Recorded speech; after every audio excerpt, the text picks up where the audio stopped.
alertou que a maioria dos alimentos anunciados pela União para redução de impostos já tem tarifa zerada e chamou a decisão do governo de medida inócua. A federação disse ainda que a iniciativa do governo federal só teria efeito caso fossem compensadas as perdas dos estados para a redução do ICMS. Para explicar melhor essa história para a gente, nós vamos conversar com o Silvio Lazzarini, que é diretor de Relações Institucionais da federação. Olá, bom dia, prazer recebê-lo aqui no TH+ Cidade. Então, nós gostaríamos de saber do senhor se essa decisão anunciada pelo governo com uma certa expectativa de resolver o problema dos preços dos alimentos vai funcionar ou não vai funcionar? Se não vai funcionar, por qual razão, na sua opinião? Primeiro, para dizer o seguinte, o Brasil é exportador de alimentos. O Brasil é o maior exportador, segundo maior exportador de carne bovina do mundo. Primeiro, né, em milho, em grãos, em café, idem. Primeiro.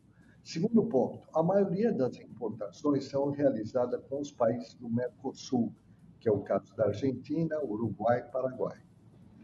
Para esses países, a tarifa já é zerada.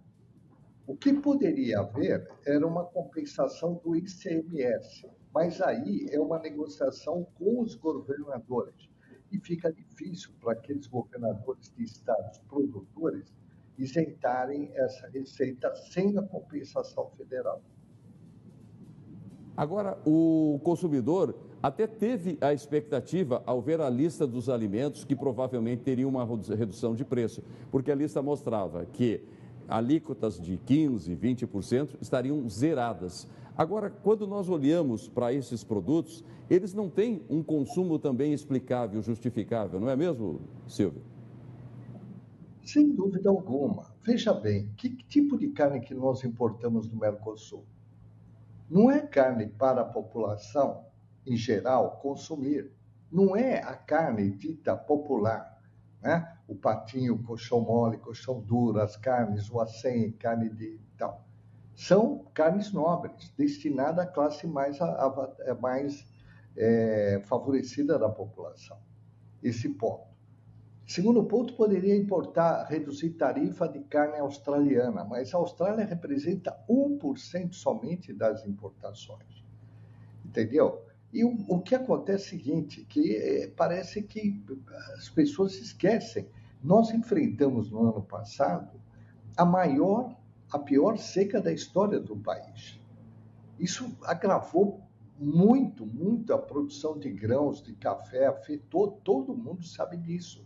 Então, se você abaixar o imposto, digamos, em 20%, só para ter uma ideia, o que vai acontecer? Os preços não vão se reduzir, porque é um problema de oferta. Então, tem que ter, o governo precisa entender essa situação, levantar melhor esses dados e verificar. Imagina o seguinte, de quem o Brasil vai importar café? De quem? E a que preço? Tá certo? Açúcar, não tem sentido isso. Tem que chegar a apoiar o produtor nesse instante. Isso sim. E o produtor está sendo penalizado com a taxa do dólar, né? Com o dólar lá em cima, o real depreciado, e isso encarece sobremaneira os adubos e fertilizantes. Então, o produtor está pressionado por isso. Tiveram um problema na produção de ovos também. Então, é inócua, é política, um anúncio meramente político. Então, a gente conclui que o consumidor não tenha, por enquanto, a expectativa de que vai pagar nos bares e restaurantes menos do que pagava antes por conta dessas medidas, porque automaticamente na cabeça das pessoas vai ficar essa impressão. Agora que o governo anunciou que os produtos estão mais baratos, então aquela batatinha frita que eu pagava no bar R$25, eu vou pagar agora R$18. Isso é balela. Sem dúvida, sem dúvida. Não vai acontecer, não tem por que isso acontecer, tá certo? Porque, como eu disse, a maioria dos produtos anunciados tem tarifa, sim, de importação zerada.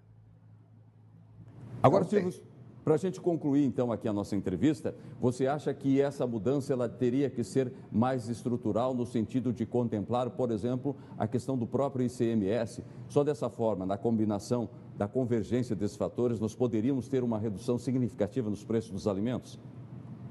Sim, sem dúvida. Por exemplo, o ICMS no estado de São Paulo é de 11%, né? Em outros estados, de 17%, 18%. Mas precisaria compensar esses estados produtores também. Então, a medida do governo federal devia levar em conta tudo isso. Aí sim, aí acredito em redução de preço, sim. Eu acreditaria. Silvio, muito obrigado pela sua entrevista, pelo tempo que você disponibilizou para a gente mostrar o outro lado, porque é importante que a gente tenha a ação e tenha já a avaliação dos efeitos disso, porque senão nós vamos ficar numa fantasia acreditando que as coisas vão melhorar numa canetada e na realidade não é bem assim, não é, meu amigo? Sem dúvida alguma. Fazer por todo o meu, estou sempre à disposição. Muito obrigado. Forte abraço para você, uma excelente terça-feira. Sucesso. Obrigado.